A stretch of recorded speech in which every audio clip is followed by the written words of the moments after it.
Hey, so I said that I wouldn't be doing another video today, but I thought I'd do a surprise.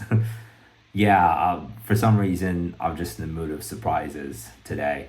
It's going to be another math related video, and I'm going to be talking about the magic of four numbers, which two of them a lot of people talk about for mathematical reasons, but the other two not as common. So the numbers I want to talk about are 11, 17, 37, and 67. Okay, why those four numbers? All right, let's start with 11 for this one. Well, it's very simple. Like, if you multiply any single digit number by 11, you get the same digits. And, like, this is why 11 is a special number, and the fact that it's prime as well. It becomes a bit more twisty, but there should be a simple formula if you were to multiply a two-digit number by 11. Let's say 31 times 11. Suppose you put a 3 in one end and 1 in the other. So 1 plus 3 is 4, making it 341. Or 52 times 11. For that one, I put a 5 on one end and a 2 on the other end. 5 plus 2 is 7. Then there becomes something of a twist. Let's say I would multiply 86 by 11. I'm not going to put an 8 over there right away. I'll put 6 on this end there, but just assume that this over there is an 8.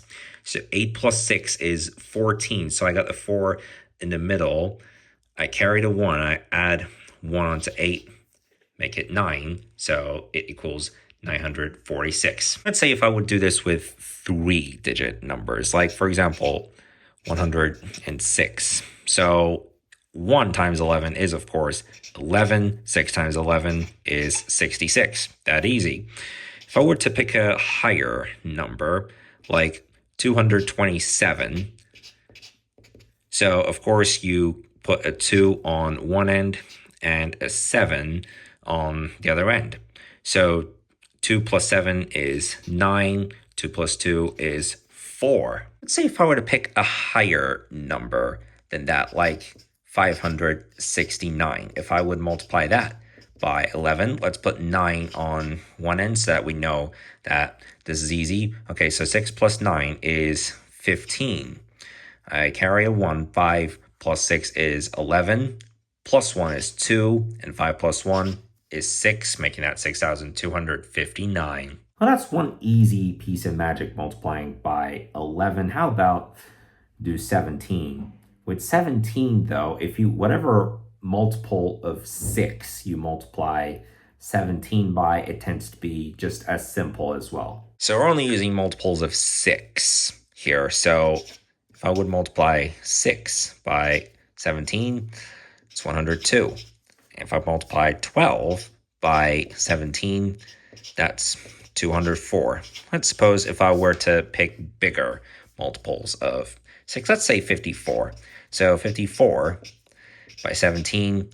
So 54 is the ninth multiple of 6. Double that is, well, double 9, of course, is 18.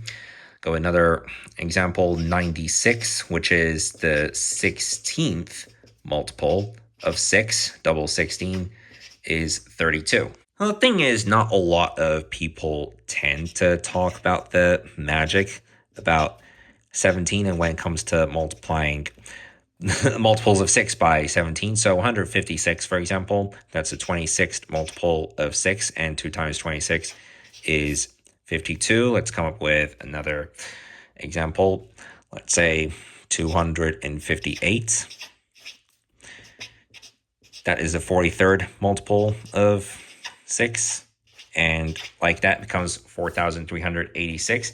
But there eventually does come a point that things turn out to be a twist. Let's say if I would multiply 354 by 17.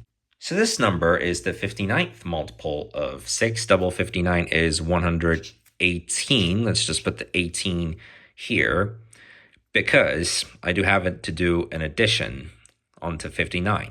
So 59 plus 1 is 60.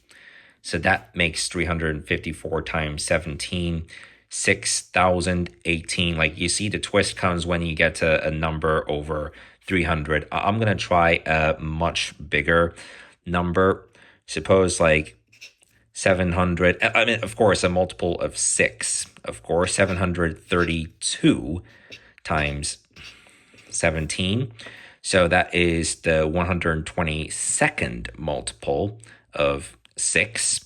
So 122 times 2 is 244. Let's put the 4 and let's put the 2 4s here. And I would have to add 2 onto 122.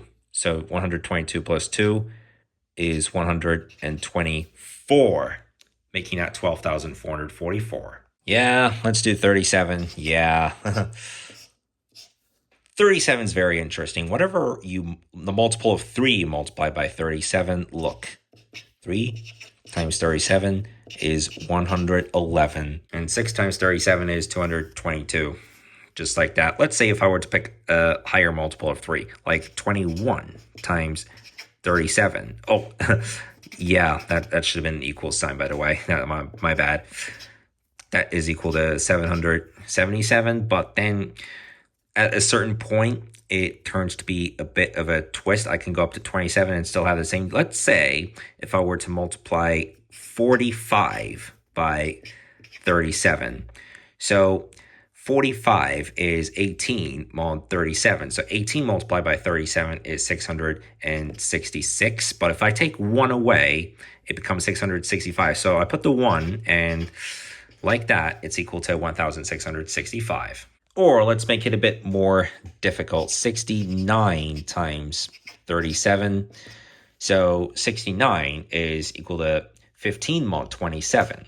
So 15 times 37 would be 555. But if you take away 2 from 555, it becomes 553, making 69 times 37, 2,553. Now let's pick a much bigger one, 186 times 37. So 136 is 24 mod 27. 24 times 37 is 888. But for this one, I have to take 6 off from 888, making that 882. So the result is 6,882. And then for 67, okay, so whatever your multiple of 3 you multiply by 67, here's some bit of interesting magic too. This is 201. This is 66 times 67 is 402. So just like that, whatever multiple of 3 you multiply by 67, it will simply look at, let's say if I were to multiply 36 by 67. Okay, so 36 is a 12th multiple of 3, but I put it at the end of that. And 24 is the 12th multiple of 2. So that becomes 2,412. Or if I were to multiply a bigger multiple of 3 by 67, let's say 81. Oh, heck, I'm going to have to write it all the way down here.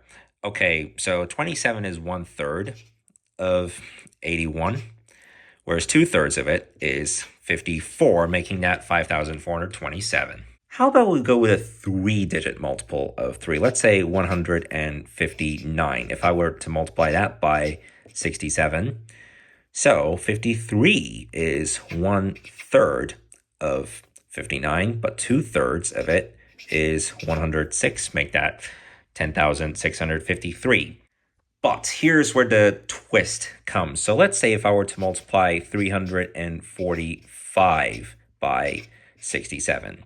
So we know that 1/3 of it is 115 and 2/3 of it is 230, but we carry a 1, making that 23,115. Let's assume I multiplied 762 by 67. So 1/3 of that would make 254.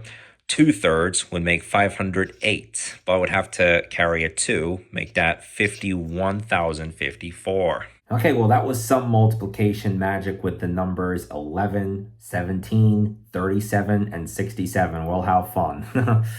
All right, guys. Good night.